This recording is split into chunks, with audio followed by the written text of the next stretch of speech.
The second army of the world. This is what Russians like to believe. The army is second army in the world. So for others to believe in this just as well, the Russian military political leadership has taken an immense effort indeed, spent loads of time and resources. Putin constantly repeats the mantra of invincibility and power of the Russian army. Our army is modern, combat ready, as they now say, polite but formidable. Here it is, our strike force. There it is. What a beauty. Today we went to pick up the guys.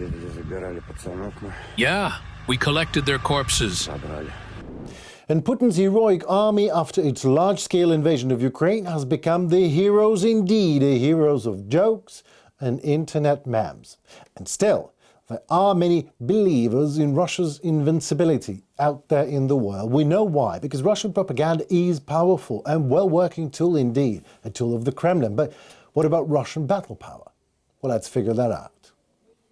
Over the almost 4 years of Russian invasion, Ukrainian soil has become well fertilized by hundreds of thousands of dead Russians. In October of this year alone, more than 25,000 more Russian soldiers choose Ukraine as their deathbed. Could have been a good commercial for Russian mobilization campaign. Is there maybe a grenade under him? No, something's just stretched tight from the bloating. Mushrooms have already started growing on the corpse. A much smaller number, though, were lucky enough to be captured by Ukrainian armed forces.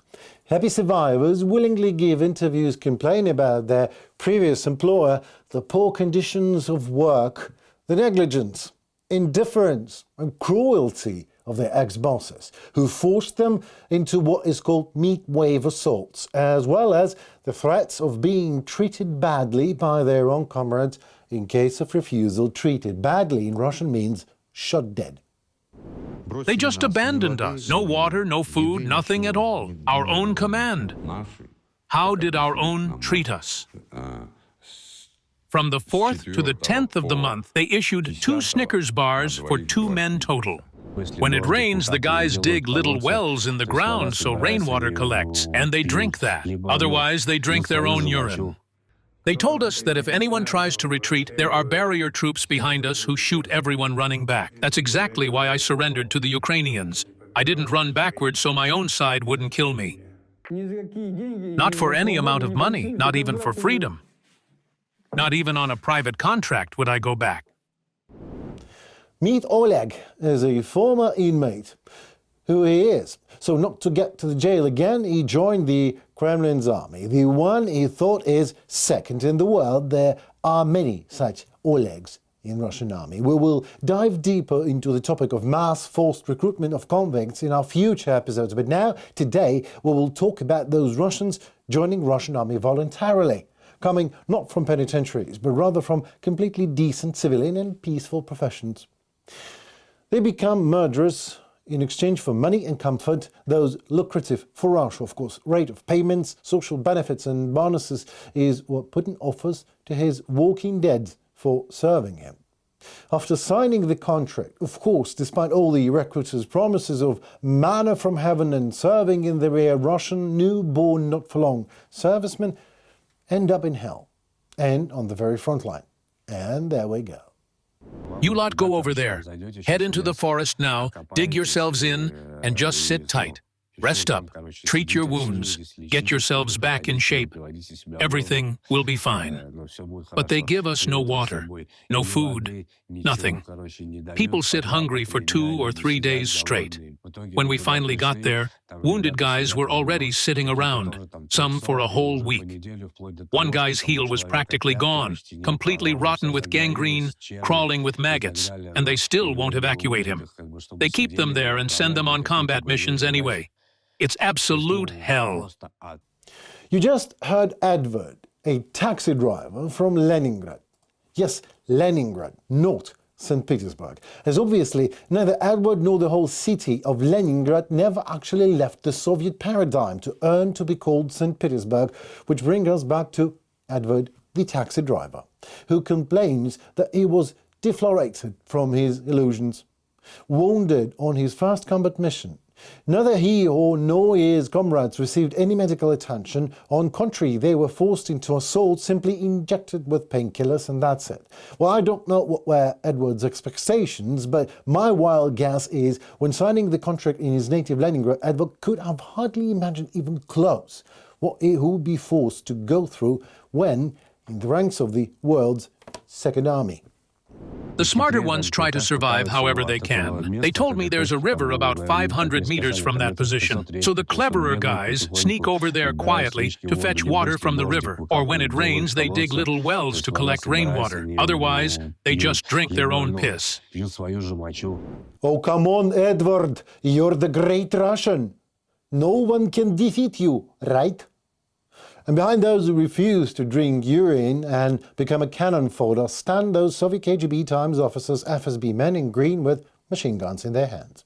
They told us that if anyone tries to retreat, there are barrier troops behind us who shoot everyone running back. That's exactly why I surrendered to the Ukrainians. I didn't run backwards so my own side wouldn't kill me. One can, and maybe even should, doubt the sincerity of the Russian prisoners of war and the reliability of their words describing world's Second Army. Good. Just invoke critical thinking and look for sources and footages on the internet on them themselves, Russian soldiers from the temporarily occupied Ukrainian land. Listen to what they say. Look into what they show, and then suit yourself if that is confirming the words of Russian prisoners of war. Well, here is something for starters. We've been marching non-stop for 2 days now. We're exhausted beyond words. There are dead bodies everywhere along the road, torn in half, pieces scattered. They just dump them into pits. Black body bags lying next to a hole. They toss them in like garbage. That's the kind of respect our command shows its own soldiers. And then, those guys are simply listed as missing in action. And this is how we get drinking water. We find a muddy puddle in the trench, scoop it up with our helmets. Look how many leeches are swimming in it.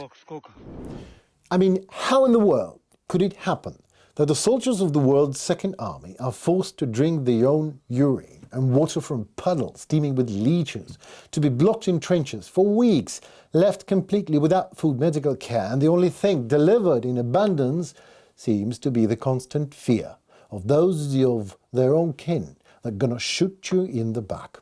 It pretty much seems that Russia finally believed an own handcrafted myth of their own invincibility, nobility, greatness, and whatever, and the power of the second in the world army. It seems that Russian power is based on hundreds of thousands of Russians who perish in meat assault in their first ever combat encounters, sometimes falling by the hands of their own people who shoot them in their names.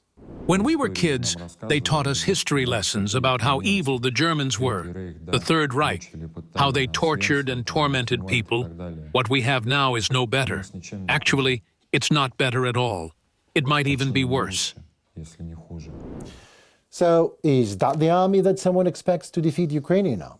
Motivated by the dreadful necessity, by what we have seen in Bucha and Mariupol, by the very absence of any other choice but sheer survival?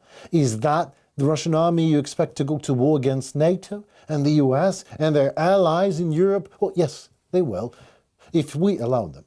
They will try. I can hear already asking, but can Ukraine defeat the second in the world army or not? We've been doing exactly that. That's the answer. Winning for 4 years in a row.